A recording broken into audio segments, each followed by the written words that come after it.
we've been living here full time in La Paz almost 14 years. But before that, vacationing. So 11 years previous vacationing, a total of 25.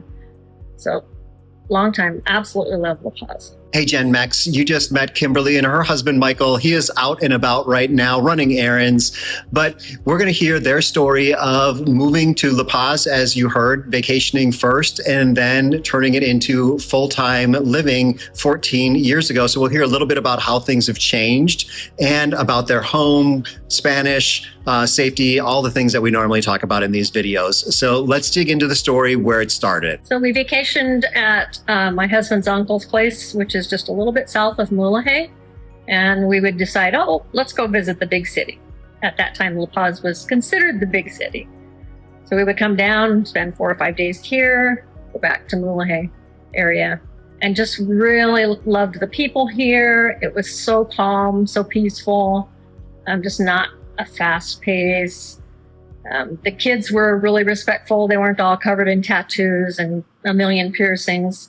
It's quite different than it is now. So we're going to talk about how things have changed, but let's go now into the actual move here and where they were staying and where they're staying now. So we were living in Oregon, and we both retired, and we found a rental just like 40 feet away from here. And we lived there for 2 years and just discovered that we really loved it. This house became available on the market, and it didn't even get the for sale sign up.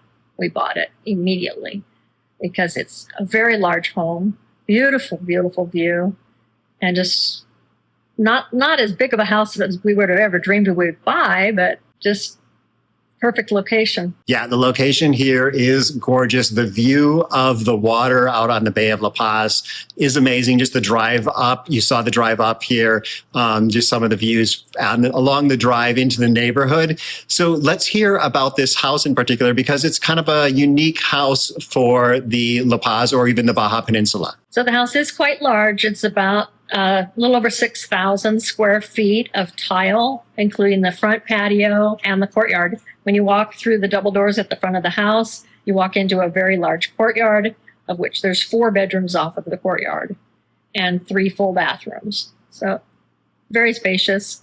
The kitchen is very large. We have an island that's about 6 feet square around, so it's ideal for doing cooking classes, getting together for large parties. We've done a lot of entertaining up at this house, which is one of our favorite things to do. The living room's quite large. It's off to my right. The view off the living room is probably the best right now that there is, because it gives you the nice panoramic of the mountains across the bay. You get to see a little part of El Mogote, and so you can see the ships coming in and out of the bay. So it's quite nice that way. Frequently, it's too hot on the patio to go sit on the patio. So from the living room is perfect to be with the air conditioner, have your view.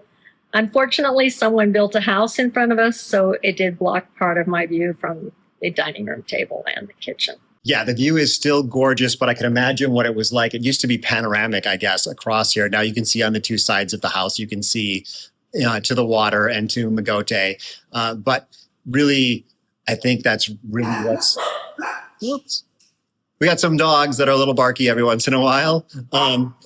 So gorgeous view, gorgeous house. Let's hear a little bit more about the house because, like I said, it is unique. So the house was built originally in about 2000 by 2 Americans. The house is 2x6 constructed, just to American standards, all insulated, argon gas filled windows. There was 2 semi-trucks from San Diego that brought all the supplies here, and then it was constructed. So it's a very unusual house.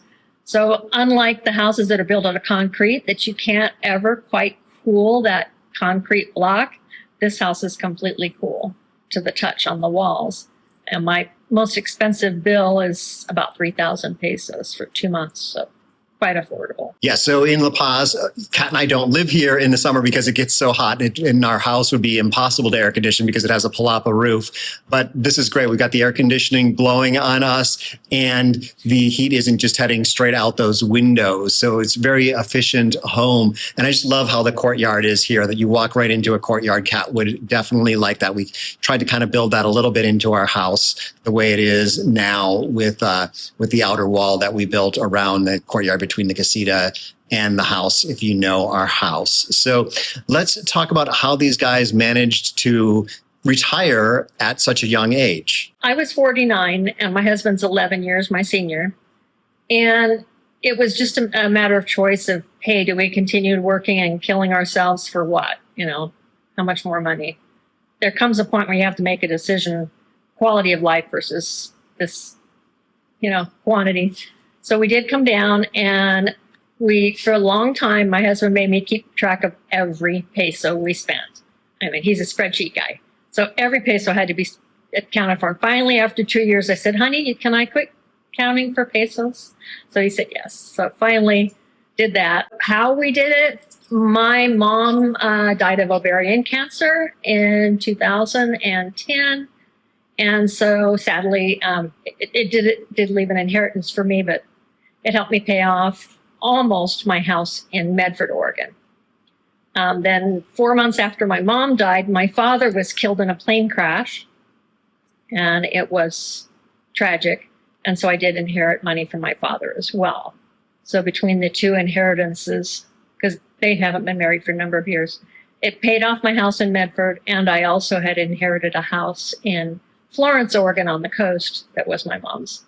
That was rented out for a time, but the property manager was horrible, and I finally had to go and tell him, you're fired, I'm selling the house. And that house turned into this one. So I think that was the right decision, going from the coast of Oregon, which can get really rainy and cold, to this spot here. Definitely, I would have made the same decision. But let's hear about what it costs and about possible future, I guess. Well, we rented for 2 years just on the other street that you came in. But after that, we moved here, and we paid cash, of course, for the house. It was about $223,000 to the lady. Her husband had died, and so she was just not able to take care of the house. So fortunately, my husband is a contractor, so he did a lot of repairs to different things that were wrong or did upgrades. He loves to build things with his hands, wood. If something happened to him, and obviously 11 years my senior, odds are he would probably pass before me. I would not stay here, but I would not return to the United States. I would sell the house, and I would probably downsize to maybe a 2-bedroom, 2-bath condo or house, depending upon what prices were like at that point. That is something that Kat and I talk about. If I pass away, Kat said she would move back to the United States just because things are complicated down here. Not only is our house complicated, but just life in general is complicated. Her Spanish isn't that great, and she would just kind of want to be more in a coast mode. So maybe if she was in a condo, things would be easier, but that's not what she wants. She wants to have a plot of land. And when you're having a single family home, things can be a little bit complicated in Mexico. But let's talk about other changes that have happened during the time that these guys have been here in La Paz. When I first moved here, I started the group Local La Paz Expats. And it's a huge group it's coming up almost to 40,000 people. When I originally started it, it was to connect people. Because if somebody was new in town, frustrated with the language, anything, they could go on the group and they could ask, where do I get this? What do I do? So that was a big help to a lot of people. My Spanish is pretty decent, and I did a lot of Duolingo to help with my vocabulary. So I'm not fluent, but I can understand quite a bit. And what I don't understand, I get enough of it that you still get the gist of what they're talking about. So I feel very comfortable. Ever since we moved here, I've always felt comfortable. I never had any problems going out at night by myself. Parking on a dark street, I don't feel uncomfortable. I feel it's a very, very safe place. And not to say we haven't had some problems, because we have. Things have been in the news of troubles. But if you're not doing drugs and not around druggies, you're not going to have troubles. There's been a lot of changes in 14 years. I would say probably the biggest is the complaints of everybody and this horrible word gentrification. While I understand the term gentrification, you always got to ask yourself, who did you buy from? You bought from a Mexican, more than likely.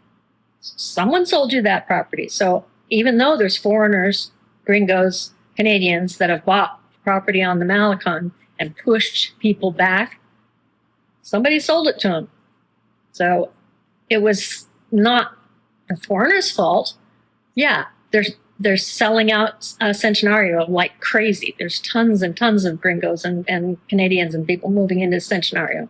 It's growing like crazy. Restaurants, everything. But it's all exponential. The Mexicans are going to build restaurants, which is then going to support their families. So it's all a circle. You know, the Malecon has built businesses that are helping. The cruise ships are coming in, and some of the people say the cruise ships are bad. I don't agree. The cruise ships help the businesses. There's restaurants, there's clothing, there's little knickknacks that are sold. It's all a circle of who's getting what. Some of those people will come here and live, true. But a lot of them are just enjoying the Mexican culture.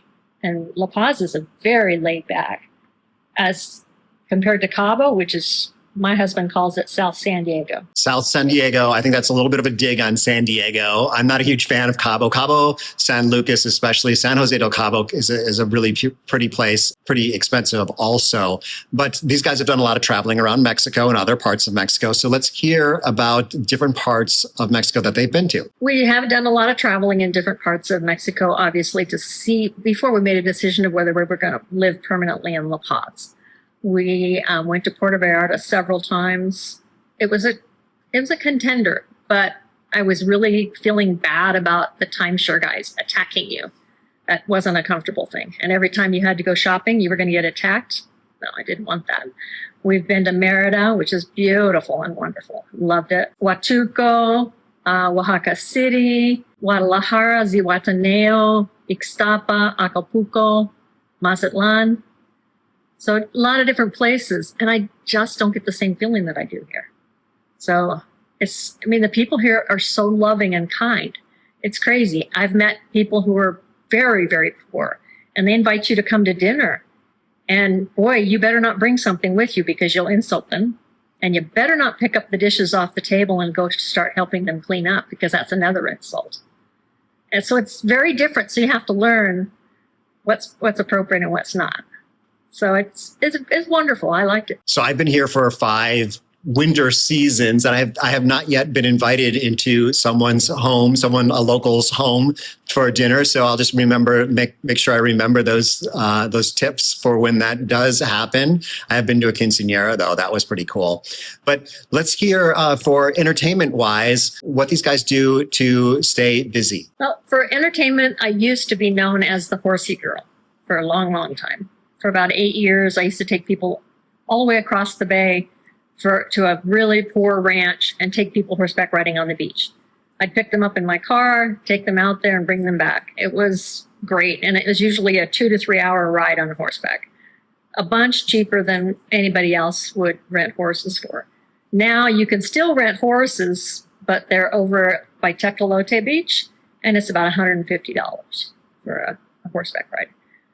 Well, that ended with COVID. The rancher was not able to keep the animals super healthy with feeding them hay, and so they got too skinny. So I got some negative feedback from some of the people that I had set up rides for. So that ended. So I started playing pickleball, and I've been playing pickleball for probably a little over 3 years. I'm addicted. It's bad. It's really bad. I play 3 days a week, and it is so much fun. We like to do laughing and joking and just have it be fun. I don't want a really serious game. My husband, he absolutely loves to go 4-wheel driving. We have a Toyota Tacoma, and he and his buddies say, let's go turn some money into dirt.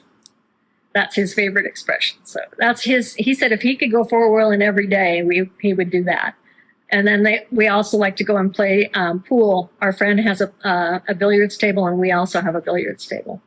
And so we'll play pool And that's another pastime that we really enjoy. Well, you guys know how much I love pickleball. I play over at San Juan, and Kimberly plays over here at Pedregal on this side of town. Pedregal is where I used to play, except it's about a half an hour drive from El Centenario. And now the San Juan Pickleball Club is just 5 minutes from my house, if that even. So as we get wrapped up here, I always like to end with a tip. So let's get Kimberly's best tip that she has for you. So the best tip I would give anybody is please don't be in a hurry to buy. We lived here for 2 years renting before we bought. Make sure you're comfortable with it. Make sure you can make it through a summer if you're planning on being full-time. Make sure you understand more about like medical and things like that. A friend of mine recently just told me if you buy, it's the average wait time to sell is about 189 days. So if you have to go back for a medical reason to the States, that's a long wait. So consider those things. I've known people who've come and you can just tell they're not going to make it. And a year later, they're gone. And so I just say, please, please, please. And then also maybe move around to different areas of town renting. You might rent down in this El Centro area and say, oh, maybe it's too noisy to be near the Malecon, or rent out in Centenario out where there's an awful lot of the gringos out there. It is dusty in Centenario, so there's a consideration. So look at the different circumstances of where you're going to be. Don't buy out in Centenario and say, oh, it's too dirty, and then build speed bumps to get everybody to slow down, because they're just going to speed over the speed bumps and you're still going to have the dirt. So just be careful. Look where you're going to rent and where you're going to buy. I can definitely attest to the fact that El Centenario is dusty. And actually, I just met with Marla, making a video with her, and she has special screens that cut down on the dust. They're kind of I don't know. It was an interesting screen, metro screens or something like that is what she said they were, but definitely helped to cut down on the dust inside your house. So those are some great tips, though. So be sure to give it a try first. If you never know if this is going to be the right thing for you, it may sound wonderful, but yeah, it is a good idea to give it a try before you buy. So I've got some other videos though with folks who've made it happen. Up here are other foreigners living in Mexico, and down here is something YouTube thinks is perfect just for you. So from La Paz, wish you were here. Hasta luego.